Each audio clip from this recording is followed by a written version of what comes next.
Okay, so shalom everybody. All right, so just to pick up where we left off. Last week we discussed the blessing, thanking Hashem for clothing us, right? For clothing the naked. And we said there, basically to sum it up, we could say that in the face of trial and tribulation, what is the source of our thriving? When do we thrive? We thrive when we're anchored in the roots of all stability, and that is through Torah and mitzvot. So that was Hamambish Aromim. And just to link it to Adam and Chava, when did they notice that they were unclothed? That was after they ate from the tree. After they gave up the mitzvah that they have. So it's the mitzvahs. From there we understand that mitzvahs are our libushim. Mitzvahs are the garments of the soul, as is discussed at length in the Tanya. And now this brings us to the next blessing in the Nusach Chabad, which is Hanoten Laya'ef Koach. We are thanking Hashem for giving the weary strength. So, in order to understand what it means, something that can help to illustrate, to understand what it means to strengthen the tired, there's a mashal that the Admar HaZaken, the first of the Lubavitcher Rebbe's, the Balatanya, that he cites in Likutei Torah. What is that mashal? A mashal is an allegory. And it goes like this. There's a spring of Mayim Chaim, living waters. So the waters are flowing from the spring, the drops accumulate, and there's a channel that's dug out and directs the water to a little pool. And in order to keep the flow, the channel needs to be maintained. So when there's an accumulation of dirt or debris, it has to be dug out. And if it's not maintained, shalom, if it's not maintained, then it's going to cause a blockage in the flow of the waters. That's the living waters coming from the spring. So in this allegory, the one who has dug this channel comes, and he's been lazy and hasn't been maintaining it, and he sees that it's all covered over with earth. And so he starts to dig out his pool, but he finds that his pool is completely dry, and the channel, and it's completely dry. And those around him are pointing out his foolishness. If you want the water to return, if you want that living water, then you have to dig at the source. You have to reopen the fountain. You have to dig up the ma'ayan. You have to dig up the spring, and from there, you're going to cause a new stream to flow. So when we're asking for strength, we want to understand that and we're going to plug in the features of this allegory into our explanation of the blessing. So we understand that we need koach. We need koach. Koach means strength. Just like we need strength physically, we need strength physically. Physically, we need strength spiritually. And this is a good point to reference the fact that this blessing is a later blessing. It's not originally included. Remember, the very beginning of this course, we spoke about the similarities between the morning blessings and the Shmona Esrei, and we said that both of them are originally 18 blessings, but Shmona Esrei has an additional blessing added, and the morning blessings also have an additional blessing that's added. Although the morning blessings were originally 17, but if we include the blessing we say right before we go to bed, which is Hamapil, then it brings us up to 18. And also in the case of the morning blessings, there's a blessing that's added on later on in history. Did everyone follow that? Both of them have a blessing that's added on. So this blessing was added on in the state and the tukufa of the Gaonim. The Gaonim are after the Amorim, after the Talmud is already compiled and closed. Then there are the Gaonim. The Gaonim they are in Bavel mostly, right? They are situated in Bavel, and that is where they explain and elaborate on the Gemara and the Talmud. But they are the ones that added on this blessing because there came a stage in history, which was at their time, where they saw that it was necessary to bring more koach to Am Yisrael. That Am Yisrael was tired, and after having gone through so much stress and travail, then it was necessary to ask for koach. Of course, this blessing has a source in the Navi, in Yeshayahu. There's a similar verse, and etc. But just to understand that this is the blessing that was added on, that Hashem should give us koach. So when we're talking about koach, we understand that physically we need strength. Now, when we're talking physically, I want to make it clear that we're also speaking about the vital soul, the soul that brings vitality to the body, right? Which is also known as the animal soul, and that soul resides in the blood, right? Now, so what then gives life to the body? Is it the soul? What about the food? Nourishment. Does nourishment not also give life to the body? So, of course, the soul gives nourishment to the body. But what happens when someone, God forbid, passes out? So in a fainted state, if you try to induce nourishment, then it's not going to have an effect on the person who is unconscious.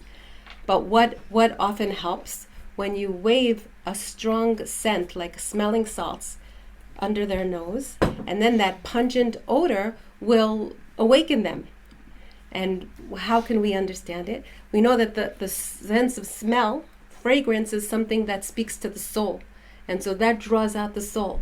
So by placing some sharp odor under the nose, then it will awaken the body, because the soul will now come back to life. The soul will now be in the arena. So also it works the same spiritually. But first, let's understand that the waters, right? The flowing waters is the vitality, the spiritual vitality, the source of vitality, the soul, especially the godly soul.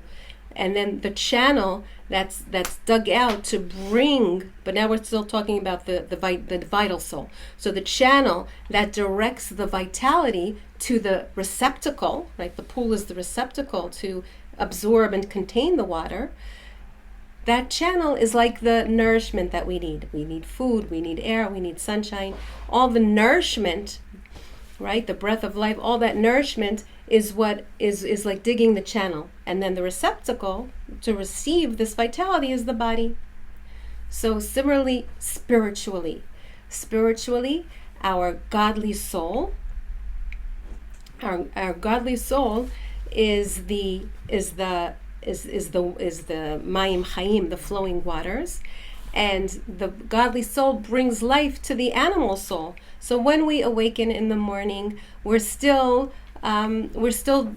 basically, we may have refreshed energy because we had a good night's sleep. So hopefully, and Baruch Hashem, usually we wake up less tired than when we went to sleep. But spiritually, we may be lacking strength. We may be lacking that inspiration and that koach. And so what brings us that koach? It's the godly soul that awakens the animal soul. How so? Through mitzvot. The previous blessing, we spoke about the garments of the soul being our thoughts and our speech and our actions. Those were the mitzvot. That was our sphere of influence, right? So, and that is where that is what we take hold of, right? And that is the source of our thriving, as we said before, in the face of all distress, etc. That is the thriving after trauma, after difficulty. And so this blessing kind of is a continuation that we're thanking Hashem for the koach, and again, referencing the idea that it's the mitzvot that give us koach. It's the mitzvot that give us the strength, the vitality. So it is the mitzvot that are like those smelling salts that bring the soul into full function and full awareness within the body.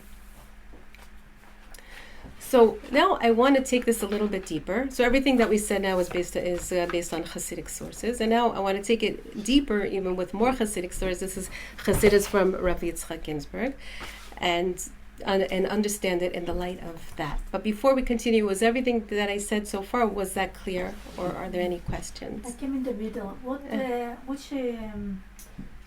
Giving strength to the weary. The bracha that we're doing, Hanoten le'ef koach. Okay, thank you. You're welcome. Thank you. You're welcome. Okay, so what is it that makes us tired? Like, we want to think about what causes exhaustion, what causes that weariness. I think sometimes it's physical, but honestly, more often than not, I think it's psychological or spiritual. For me personally, like, you can physically exhaust yourself, but that actually takes a lot if you're really objective about it. And to me, the difference is, like, you can see it in those moments where you just feel exhausted and you think you're just like, oh, I'm just gonna like keel over, right? And then something like awakens your spirit. Maybe you get like good news that you were hoping would come, and then somehow you have all this energy. Amazing. So you're not actually physically tired. It's like a spiritual energy. Excellent. I wanted to give an example that is exactly that type of an observation, that like sometimes I could just be at the end of the day and really exhausted and feel like I don't even want to get up and get a cup of water. But then the door will open and some of my grand loves will walk in, and then all of a sudden I'm like, I'm totally energized. It's exactly like that. So I think sometimes, at least for me, like, I don't know, I think pausing and recognizing that is important, because I think sometimes it's easy to be like, oh, I'm just so drained, and like you kind of blame it on like, I'm doing all these things and I'm juggling things and yada yada. But I think if you remember those moments, you remember the truth of where your energy comes from, Right.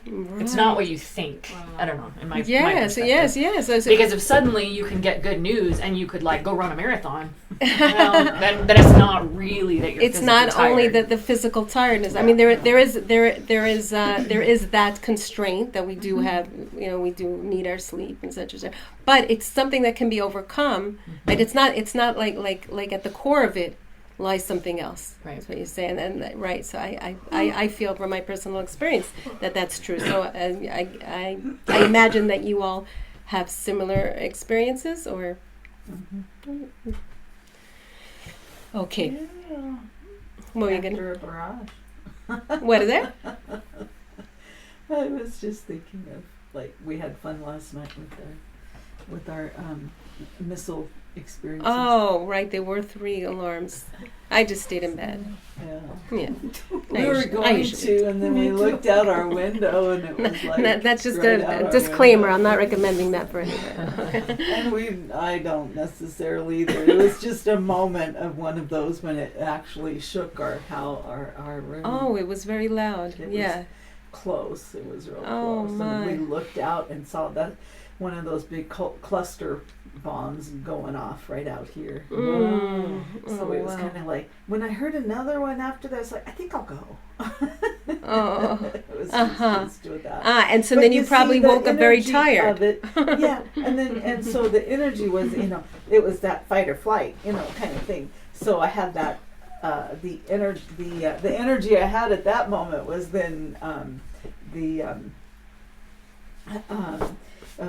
was different than anyway. It took you a while to go to sleep after that. Oh, so right, because now your adrenaline was going. I'm not saying poor me. I'm just saying I'm thinking of the fight or flight. I'm thinking of the energy, adrenaline rush, adrenaline, that adrenaline, which rush. may be something else. Yeah, exactly. Which comes from a different trigger. Yeah, exactly. Exactly. Yes, so and there is that the energy of there is like that. you're saying, mitzvah and Hashem and. Okay, so now let's take it there. You're already taking it to the next step. So we want to understand what causes tiredness. So like what Shelley pointed out is that it's not it's likely not to be the physical aspect of it, because physically, if we have we can manage We can manage, right? But there's an underlying core that's the more decisive factor. Yeah, like the reality is with how we live today, we don't physically exhaust ourselves, Like if we were farmers still or whatever, where we got up at 4 a.m. and we were physically plowing and then we're physically, I don't know, whatever, making bread and doing those things, then I could see more of that. But I honestly think most people today, because our lives are like sitting and talking and computers and whatever, like the physical is not what it used to be. Right. It's not combination of both of them. It's physical and mental that's making us tired. Right. Physically, there is. We can't ignore the physical aspect because, after all, we are limited as human beings. We do need our rest, and we need. But what Shelley's pointing out is that the possible the stronger cause of exhaustion is coming from something else. Mental. Like it's a what did you say? What do you think is the ultimate?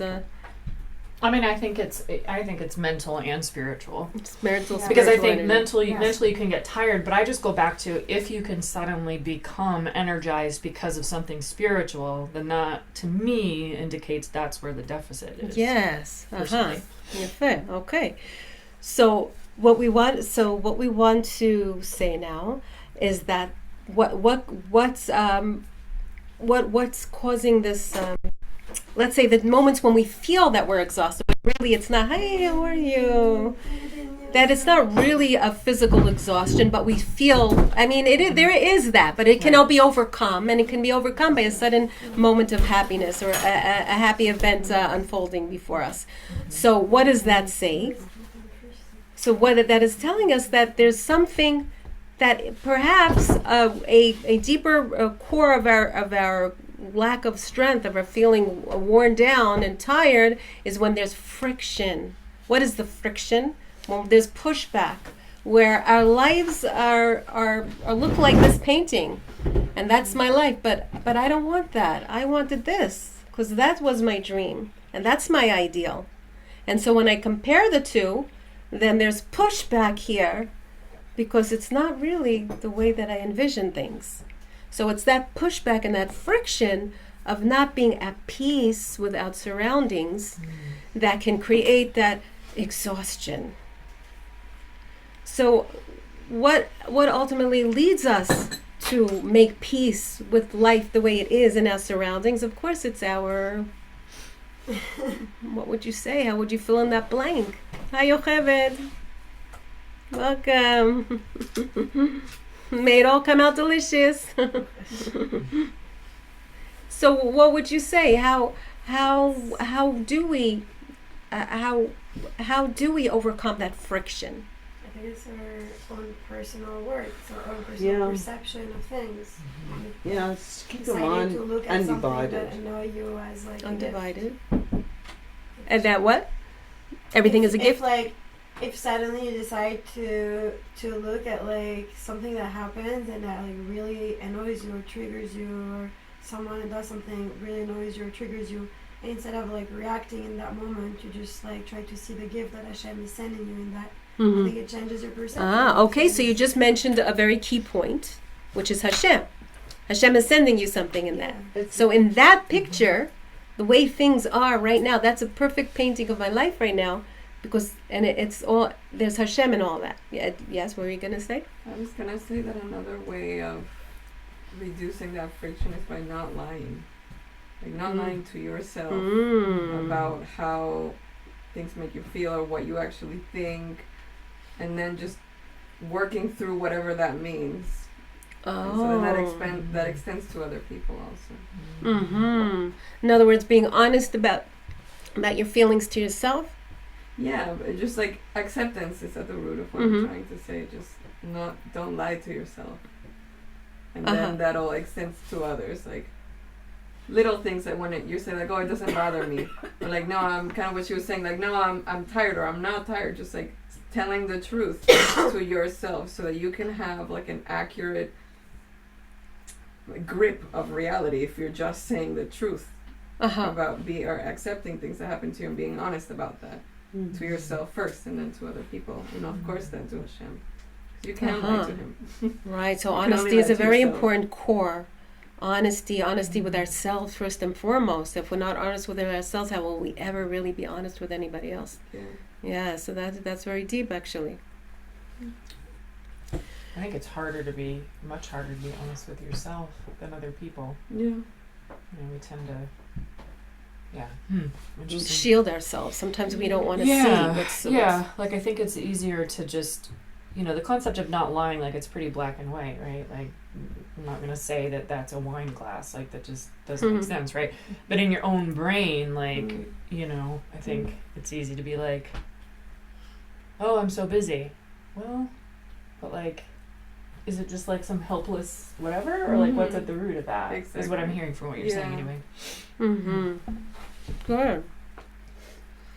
All right. So what I was getting at was more in lines of this idea of Hashem behind everything, because once we know that everything is from Hashem for our good, everything is happening to us or happening for us. It's not happening to us, it's happening for us. Everything that's happening.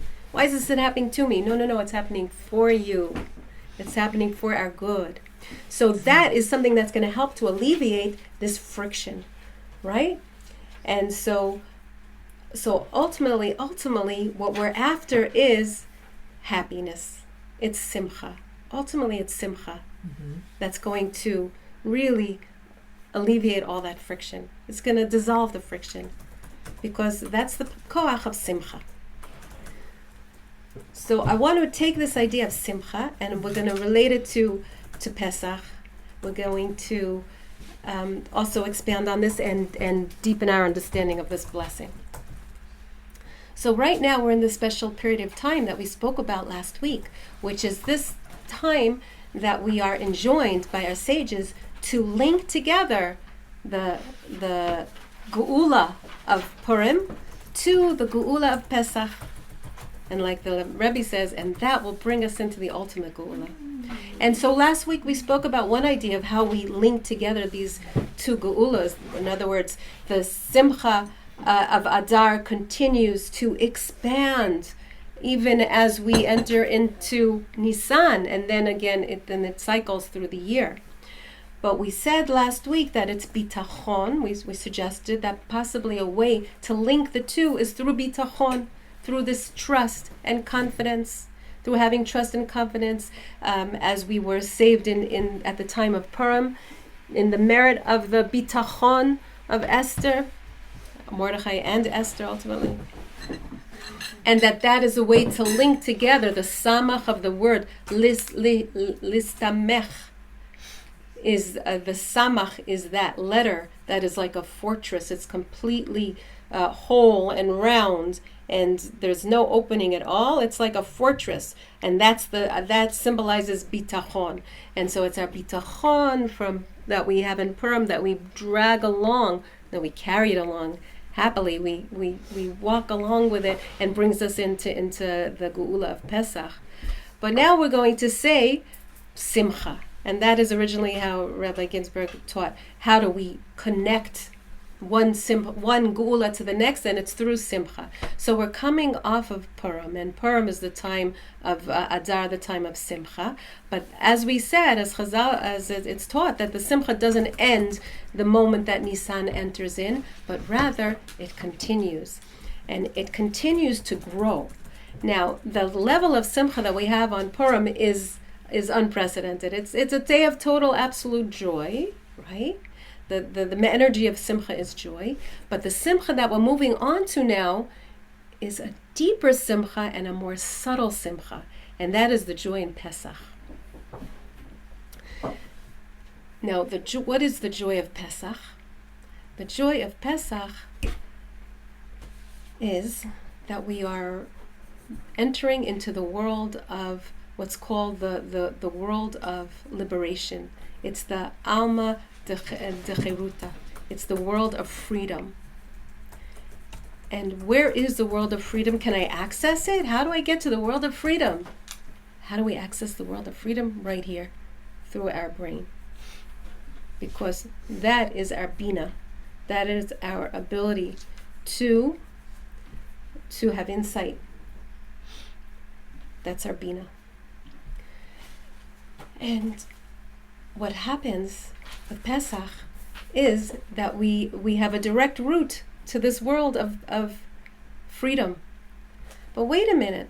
We are not even commanded to be happy on Pesach. Unlike all of the other regalim, the other festivals, there's an explicit commandment, more than once, to be happy, to rejoice in your holiday. On Sukkot, on Shavuot, it's mentioned, but on Pesach, not even once. Although halachically, of course, we are required to behave with simcha. That's why there's a mitzvah to buy new clothes, etc. All of the mitzvahs that we have on holidays to conduct ourselves with joy.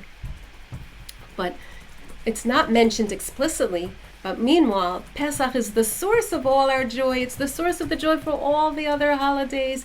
When we say Kiddush, right? It's always Zecher Yetziat Mitzrayim. Every festival, even on Shabbos, it's always Zecher Yetziat Mitzrayim, in commemoration of the Exodus from Egypt. So, why is it that it's not explicitly mentioned? And we can speculate that the reason is, and this is based on what Rabbi Ginsburg teaches, that on Pesach, the simcha is of a different kind. And that is a simcha that is, as we said, we're going to this world of liberation, the world of freedom, Alma de Charuta in Aramaic. And that, what happens, what does that world look like? What is simcha there? So here we can contrast it to the simcha that we feel in a world where I can see and touch and smell, and things happen, and I'm very often outwardly focused. So my simcha, it seems, is dependent, or I have to be very careful not to fall into that I'm happy when things go my way. I'm happy when things look like this. I'm happy when I get that, or when I have that. I'm happy when you behave like that. That makes me happy. You understand? In our world, where we are bound by the force of gravity, and we have the 6 days of creation, each one representing a different midah, and we are like in the boundary of a physical, material world. So my happiness seems to be based on what's going on around me. But on Pesach, we're going to a higher place, and we're understanding something much deeper, that our contentment and our joy is not dependent on anything. I'm in the world of joy, and that world of joy is the same world of free choice. And in that world, and it's the same world of thoughts. That's Bina. Bina is one of the intellectual powers of our minds. Bina is that capacity, as we said, to have insight. Bina, the inner experience of Bina, is joy, simcha. Em habanim smecha, the mother of children is joyful. That is Bina. Giving you a bracha. So that is that's the elation of liberation, like I like to call it. The elation of liberation is that my joy is completely my choice, that I can choose. I can choose my thoughts, and I can choose to be free that I decide if I want happy. I choose happiness. I choose joy. I choose it. And that's Pesach, is that not only do we come out of the confines of the klipa that have a grip on us, not only do we come out of Mitzrayim and out of all the Meitzarim that confine us and bind us and hold us back, but we completely come out of the force of gravity, that gravitational pull that keeps drawing us down. We completely surpass that and we go to this world of Bina, and that is the world which is known as the free world. And that is also the sanctuary of our minds. That is the Holy of Holies, our thoughts. And that is the source of our joy. And that is the elevation, that is the deeper, more subtle level that we achieve with Pesach. And then it continues, but that we can speak about another time after Pesach when we go into the Sfirat HaOmer, counting the days of the Omer. So what we're saying here is that Simcha is this ultimately, right, the higher level is Simcha that is not dependent on anything around me. Now, this is not to be confused with escaping, because we all know that that very shallow kind of joy that comes. Well, sometimes we need. Right? We know. I'm not critical. There's no judgments here. No judgments at all. But we know what it's like to escape. To distract ourselves with, reading something or watching something. We know that that escape hatch, that whatever. And sometimes whatever. Everything has its place. Again, no judgments here. But here, what we're saying is that this running off to this world up here in my mind is not an escape. It's not for the purpose of escaping. It's the opposite. We could say Purim is Ratzon. We know this dynamic that we have as human beings that's expressed in the Tanakh and comes up in different places. This idea of Ratzon, racing forward and retreating, returning back, right? We find it in the angels that Yechezkel sees in his vision, where they are running, right, to a heaven that is above their level, where they're peaking up, and then they're jumping back, they're retreating back. Mm-hmm. So this is a dynamic. It's like the pulse of life, where we have this Ratzon and Shov, right? And it's like davening and then coming back to this world to do mitzvot. So Purim, you could say, is like an escape. On Purim, we drink to the point, right, where we become intoxicated. However, we right to reach that point. However, we reach that point of not knowing the difference between Mordechai is blessed and Haman is cursed. Because what's Purim? What is the lesson of Purim? The lesson of Purim is it's all good.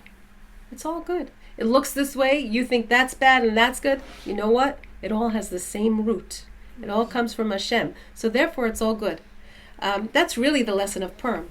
So Purim is like a good starting point to get us up to Pesach, the joy of Pesach, right? To understand that good, bad, it all has the same root. It's all emanating from the one loving Hashem. And so now, when we get to Pesach, and we're up there in the world of Bina, now the understanding is that, wow, my joy is not dependent on any external circumstances. It's completely self-generated with the help of Hashem. Then that's a whole new horizon that is just unfurling before me. That is like a beautiful, beautiful horizon to behold, to see that the simcha really knows no bounds, because it's machshava, the word of machshava and the word of bisimcha. Here, how does it go? It's the same word, machshava and bisimcha. You know, this is very famous, machshava. What does machshava mean? Thoughts. And that is the same letters. If we just scramble them around, then we get bisimcha. So machshava is equal to the word bisimcha. What does bisimcha mean? With happiness. It's the same letters. That's so cool.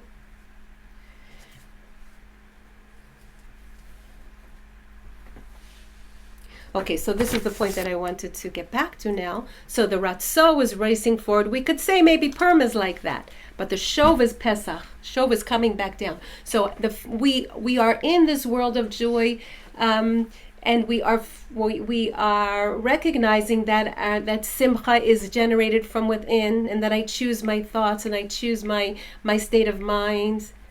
But it doesn't just stay up there in the theoretical.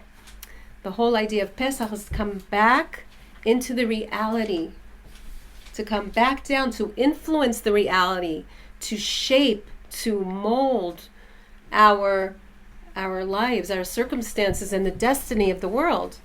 We are helping to roll along the destiny to the Geula, to helping to set into motion the Geula. Now, tonight is already Rosh Chodesh Nisan. The koach of Rosh Chodesh Nisan is the koach of speech, dibor.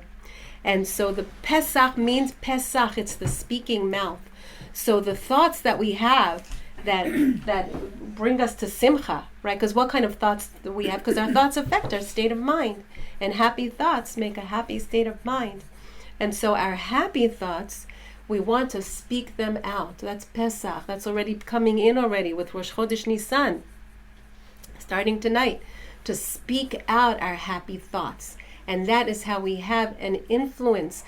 The king is referred to, there's a concept that there's a dover echad lador. There's one speaker for every generation. The speaker is the king. The king, he rules with the power of his speech. And so we are meant to be the king of ourselves, first and foremost. We get the mitzvah on Rosh Chodesh Nisan, is HaChodesh Hazeh Lechem, this month. And why am I pointing? Because it was like Hashem had to point to Moshe Rabbeinu and point out to him the way that the new moon looks, that very slim little sliver of a moon. That's the new moon. Lachem, again, a play on words, or anagram. I don't know, call it an anagram when you change around the words. Yeah. And so, HaChodesh Hazeh Lachem. Lachem means this month is for you. But if we mix around the letters, we get the word Melech, because the Chaf is a Chaf Sofit. Mem, Lamed, Chaf.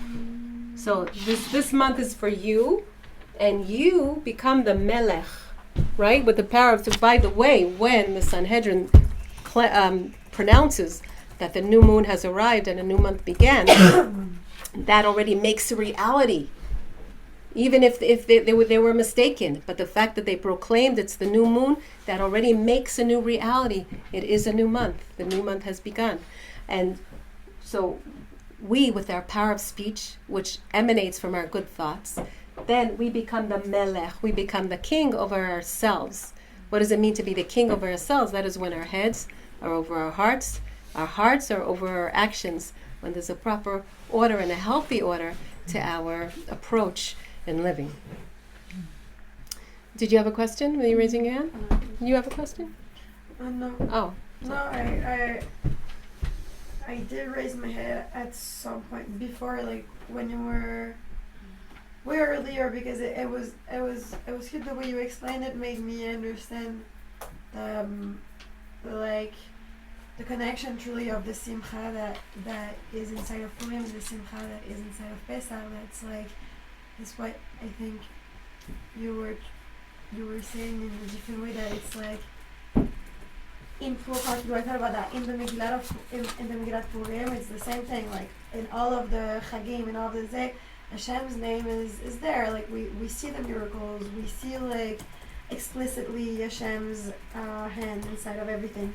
And the Megillat Esther is exactly about that, about like the hidden presence of Hashem. That like it's still the hidden presence, him doing everything, but his name is not explicitly there. It's like hidden in some ways, but it's not like as visible. So the same way, like, but it's still like the most like Geula and the most Simcha, because it's still extraordinary what is happening. Mm-hmm. And the same way in Pesach, it's like it's also hidden, like mm-hmm. It's also coming from like exactly as you said, that like your happiness is not something that like you're visibly seeing and it's making you happy.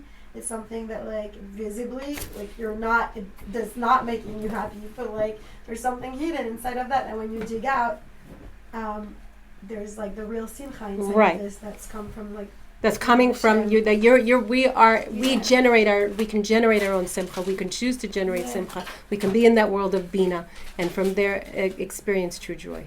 Yes, and use and use that to shape and mold our reality. Now, I want to say something that I wanted to mention before, when we said that when we meet up with this friction, that's something that causes us to be worn out, experiencing that pushback or that we are pushing back against what's being presented to us. So in the Tanya, there's a description of how two people can be wrestling with each other, right? And this is a mashal. This is an allegory to explain how we can overpower and overcome. So when these two people are wrestling, one can be clearly the stronger, the more muscular, but he can be easily toppled by the other. Why? Because if that stronger one, the stronger wrestler, is heavy with sadness or heavy and weighed down by life, then the one who is less physically strong but has more alacrity and is quicker. Why? Because he's happier, so he can easily topple him. So that's the idea that the connection between simcha, helping us to overcome our friction, this feeling of dissatisfaction, when we want to unravel this friction. Give me better words, between what we experience, right, and what we would like, right, and that's the source of our tiredness. We're saying that is the source of our tiredness. So we said that simcha was the key to helping us to overcome that, right? First of all, it's emunah, to recognize Hashem. Of course, that brings simcha when we find Hashem in the hiddenness, as you were the way that you said it, Julia. And what we're saying now is that this ability to overcome and to overpower comes from simcha. And this is the example that the Baal HaTanya gives, that someone who is like lighter on his feet, because he's happy, can easily overturn the other. Those two wrestlers, historically, they are Esav and Yaakov, right? That wrestle with each other, and when one has the upper hand, the other one is down, and vice versa. But Esav is the more muscular, right? Yaakov is learning Torah all day, and often even the tzaddik falls, like it says in the Mishlei, 7 times the tzaddik falls. Like this on the board also. Sheva pamim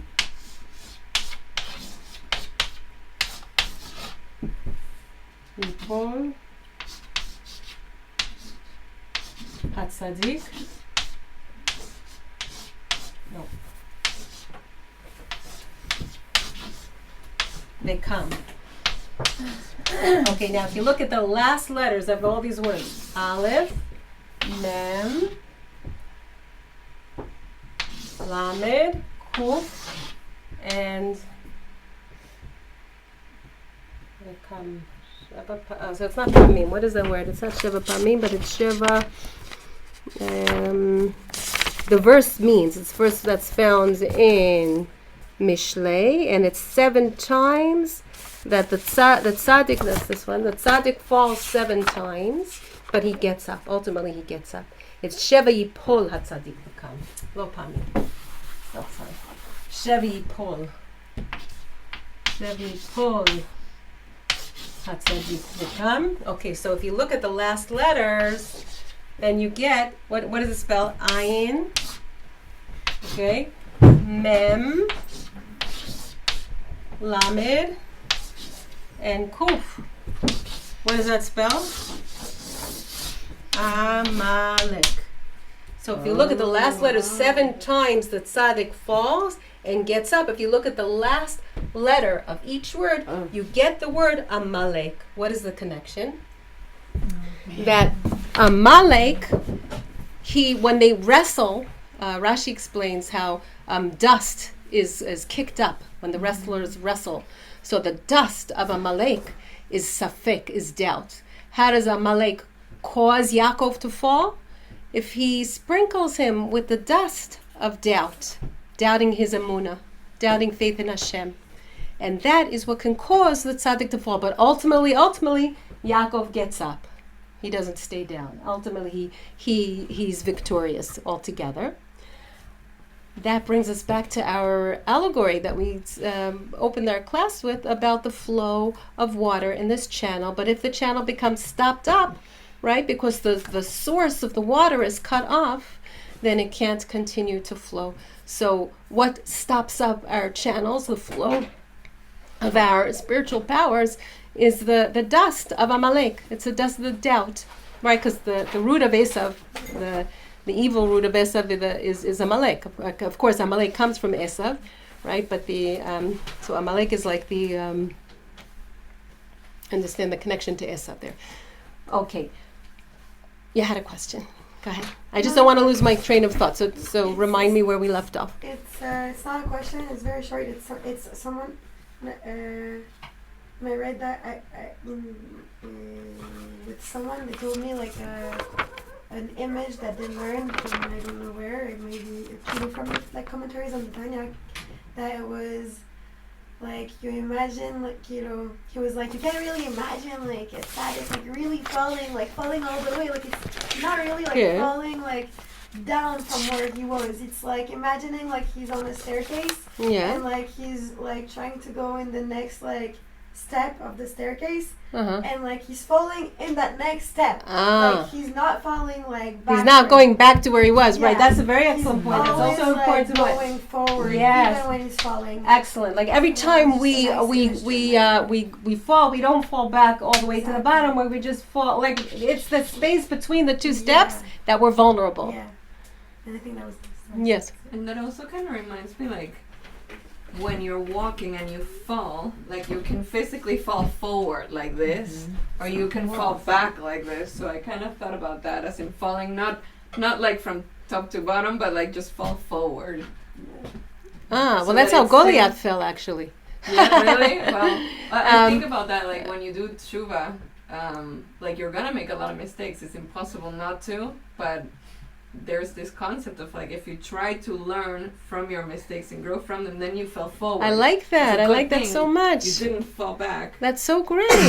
and that also, it's amazing because how did David overcome Goliath? Goliath was obviously, I don't know how many times his size, and he was the champion. But David HaMelech, he toppled him, and he fell forward. That's so excellent because, you know what? It's what's ultimately the truth. Remember, we're saying that everything is from one same root, right? And ultimately, Goliath is going higher.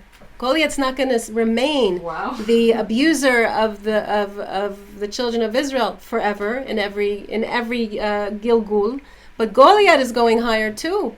So and so his fall forward in this way is to bring him to a higher level. Yes, because ultimately, when we are redeemed, the whole world is redeemed with us. Right? We're aiming now at a Geulah. I mean, that's the Geulah that we're headed towards. It's a Geulah for all the world. It's a universal Geulah. And it's almost like a zchut that he died, like to elevate Am Yisrael. Exactly. That his death elevated Am Yisrael somehow. Well, what his death did was it elevated David HaMelech specifically, which ultimately elevates all of Israel because, yes, Melech HaMashiach, David Melech Yisrael.